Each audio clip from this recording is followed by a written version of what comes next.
Hey everyone, welcome in this channel. Today we are doing संज्ञा। संज्ञा किसे कहते हैं? इस संसार में सब कुछ संज्ञा है। आप किसी भी चीज़ का नाम लीजिए, किसी भी वस्तु को उठा के देखिए, इवन जो आपका हंसना, आपका बचपन, ये सारी चीज़ें भी क्या है? संज्ञा कहलाती हैं। तो हमारी संज्ञा की जो डेफिनेशन बनती है वो ये है कि किसी व्यक्ति, वस्तु, स्थान, प्राणी मीन्स पशु व भाव के नाम को संज्ञा कहते हैं। कि चाहे किसी व्यक्ति का नाम हो वो भी संज्ञा होगा, वस्तु हो वो भी संज्ञा होगा, किसी जगह का नाम आप लोगे वो भी संज्ञा है, किसी पशु का नाम लोगे तो भी वो संज्ञा है। अगर आपके मन के जो भाव हैं अगर आप उनको देखते हो वो भी क्या है? संज्ञा है।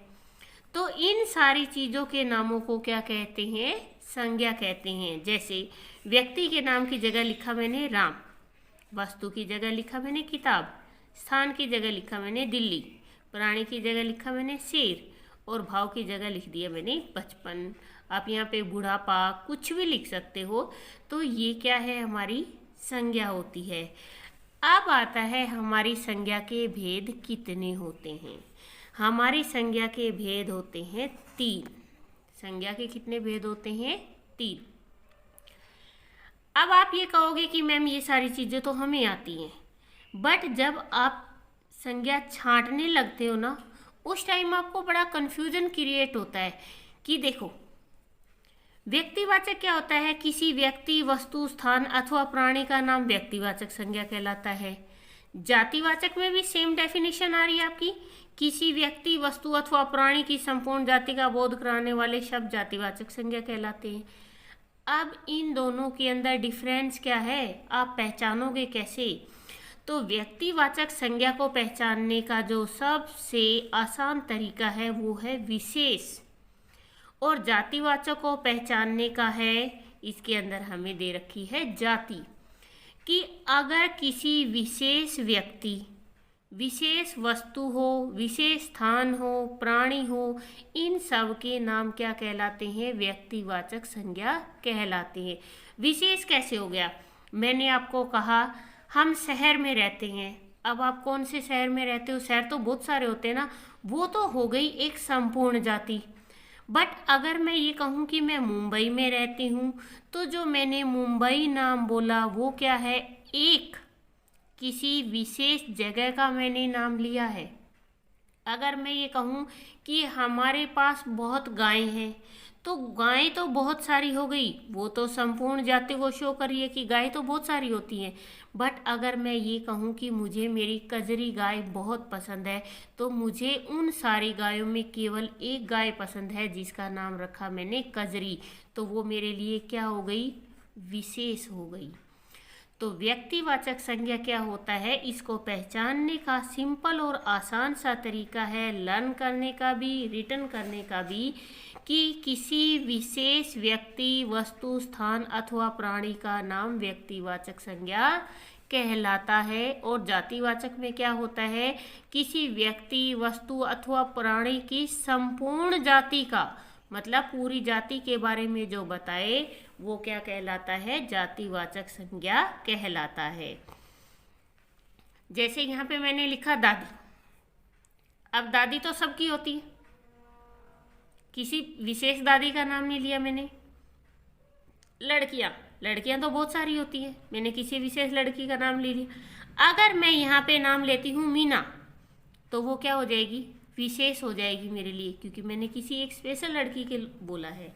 बंदर, अब बंदर तो बहुत सारे होते हैं, ये पूरी प्रजाति को शो करता है कि अगर हम बंदर की बात करें तो मतलब हम सारे बंदरों की बात कर रहे हैं। इसके बाद आता है, कुछ बुक में तो हमें केवल संज्ञा के 3 भेद दिए होते हैं और कुछ किताबें ऐसी होती है जहाँ पर हमें संज्ञा के 5 भेद दिखाई देते हैं।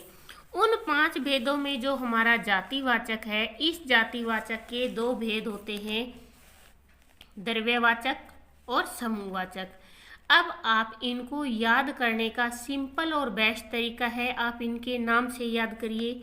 द्रव्यवाचक मीन्स किसी द्रव्य के बारे में बताएगा।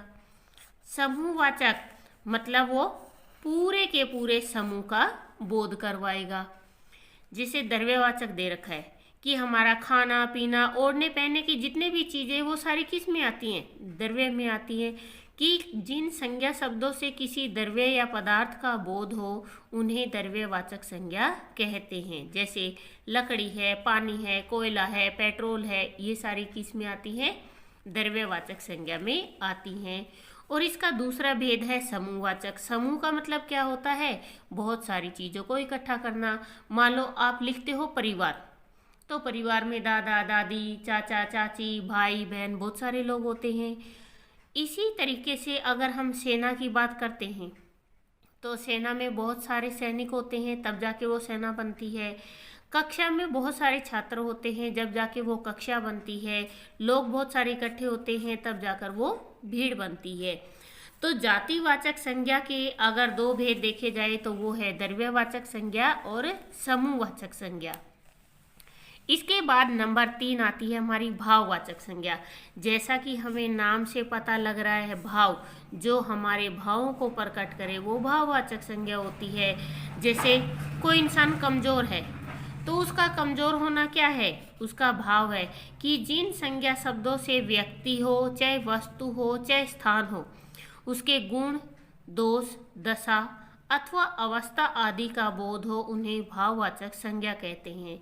और एक और तरीका है भाववाचक संज्ञा को समझने का कि वो चीज़ जिसको हम फील कर सकते हैं, उसको देख नहीं सकते, वो भी क्या कहलाते हैं, हमारे भाव कहलाते हैं। जैसे बुढ़ापा होता है, बुढ़ापा में दिखाई थोड़ी ना देता कब आया, बट हम कुछ कुछ चीज़ों को देखकर फील करते हैं कि ये चीज़ बुढ़ापे में आती है। तो हमारी संज्ञा के 3 भेद हैं, व्यक्तिवाचक संज्ञा, जातिवाचक संज्ञा और भाववाचक संज्ञा।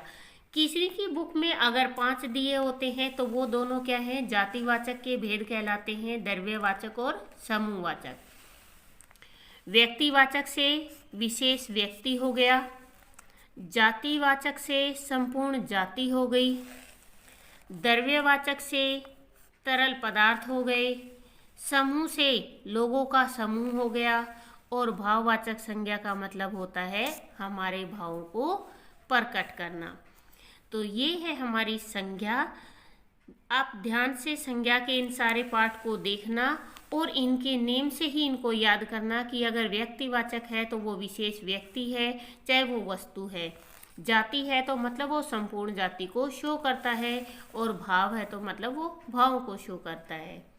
प्लीज़ वीडियो को ज़्यादा से ज़्यादा शेयर करें, लाइक करें एंड कमेंट करें। Thank you. Now we are doing exercise. हमने ये सारी चीज़ें पढ़ ली है कि संज्ञा किसे कहते हैं, संज्ञा के कितने भेद होते हैं। संज्ञा के कितने भेद होते हैं, 3 भेद होते हैं, जातिवाचक, भाववाचक और व्यक्तिवाचक संज्ञा।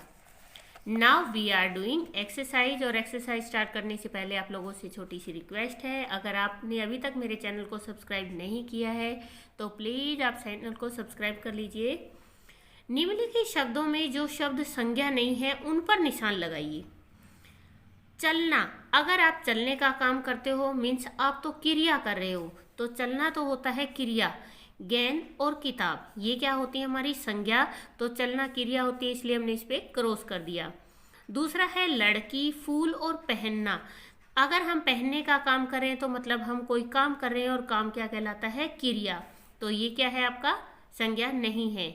अध्यापक, वे और घड़ी। अध्यापक और घड़ी तो संज्ञा है, और वे क्या है, आपका सर्वनाम।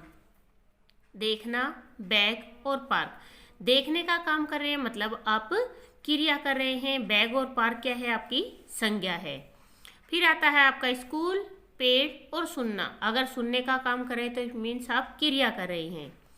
नीचे आता है निर्देशानुसार संज्ञा शब्द लिखिए। अगर आपको व्यक्ति के नाम लिखने, आप यहाँ पे जैसे मैंने राम और ममता लिखा है, यहाँ पे आपको जो नाम अच्छे लगते हो आप वो नाम यहाँ पर रिटर्न कीजिए।